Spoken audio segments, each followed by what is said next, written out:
Okay, my presentation is on a guy named Matthew Murray. How do you pronounce his last name? He lived from 1806 to 1873. Matthew Murray? Yes, M-A-U-R-Y. One day when he was sick in bed, his daughter was reading the Bible to him, King James Bible, because that's what they did if you were sick.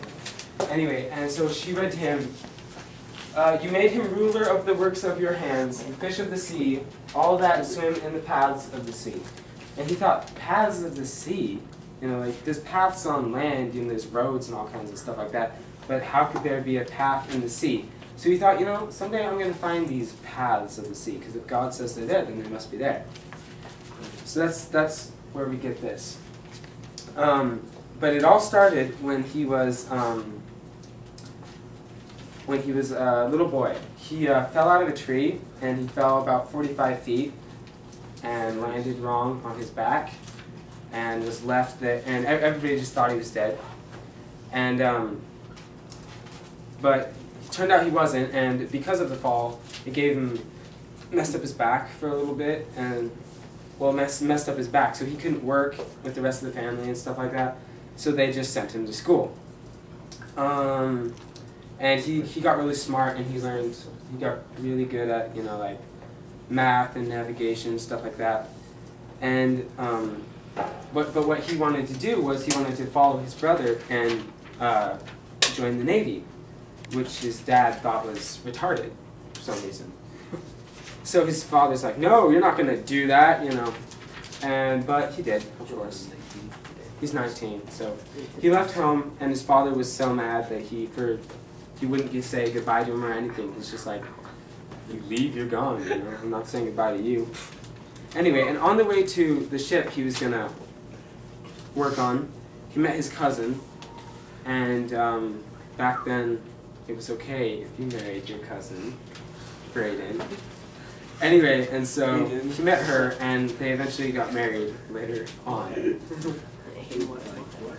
Anyway, and so when he got aboard the ship, he became a midshipman, but he had surprising skills and abilities because he knew like all this stuff that most of the other guys didn't know.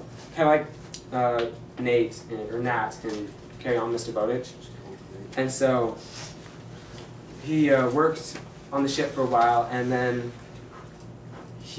back then the conditions on the ships were really harsh. Like, you did something wrong, they'd beat you like 20 times and kick you down into the hold and say, get well and come and work tomorrow, you know? And they'd tie you to the ropes of the ship and leave you out in the storms and stuff like that. And plus they fed you like worm-infested crackers and all kinds of nasty stuff. And so he thought, this is retarded. You know, we need rules, we need stuff that will actually say, you know, hey, this isn't right, you know? So he used like fake names and stuff like Benjamin Franklin did and tried to get things changed. And eventually the president, who was President Tyler, he found out who he really was, and he's like, oh, this guy's cool. You know? So he gave him a job, and they were supposed to give him like this really great, big, huge job, but they gave him like a rinky-dinky job that was like on the side, really didn't do anything. But this is where his daughter read him the thing, and so when he was doing this job, he had access to all these different ships, their logs and their records and all this stuff, and so he put them all together, and he found all the paths of the sea, or the ocean currents. And these are the ocean currents, and the winds and stuff. So he thinks, this is great, I found it, we can use this and we can more effectively go places and faster, and it'll just be so much easier. And so he got that, he made like a book about it or something and sent it out. And he knew that his thing wasn't right. He knew that he had problems with it, so he said, everybody who's on the ship, if you find out where an ocean current is, write me and let me know. Like, tell me about the birds and the animals, everything that lives over there, so I can know if there's one or not. And so he got like, what was it? I have it written down somewhere. He got like 2,000 or something, or was it 2 million? Anyway, 26 million forms that told him all this stuff about different places. And so he was able to perfect his book. He also had a lot of other ideas, like it was his original idea to do the Panama Canal, and he had an idea that they have, since they had these things called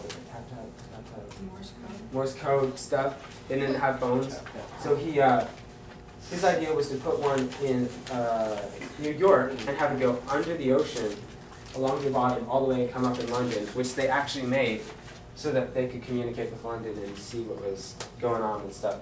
So he just came up with all kinds of stuff like that, and then the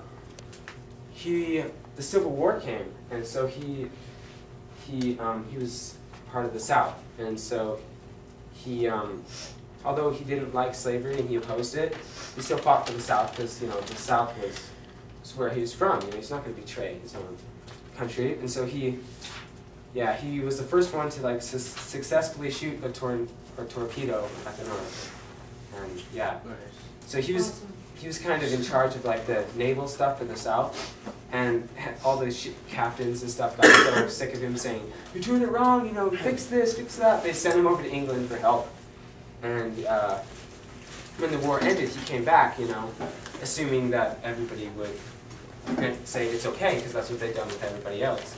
You can come back in your country, but since he had gone to get foreign aid, they said you can't come back in our country. You come in, we'll kill you. So he had to go to Mexico and live in Mexico for a while. And then he went back to England until finally they said, "Fine, you can come back." So he came back and he became a huge celebrity because of all the stuff he'd done and shooting missiles at people. Yes. And then he taught after that. He taught at a school called the Virginia Military Institution, and he worked there until he died. And that was my presentation.